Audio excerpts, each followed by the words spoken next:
صباح الفل عليكم حبايبي، ازيكم عاملين ايه؟ تسوية السوق بتاعنا النهارده. يلا بينا نشوف احنا جبنا ايه النهارده من السوق والاسعار معانا ايه. القوطه حمرا يا قوطه جميله جدا، جايباها كيلو وربع بالعشرة، جميل خالص تمام.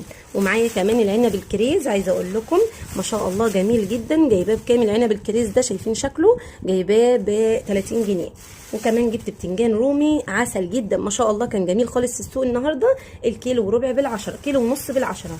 والبطاطا نزلت السوق يا جماعه، البطاطا الجميله خالص نزلت السوق. جايباها بكام البطاطا؟ جايباها كيلو ونص بالعشرة تمام.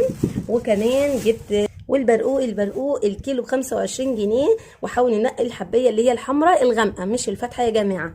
والبطاطس الكيلو ب12 ونص، جميله جدا طبعا لا غنى عنها، انا كان عندي شويه فحبيت ان انا اكمل.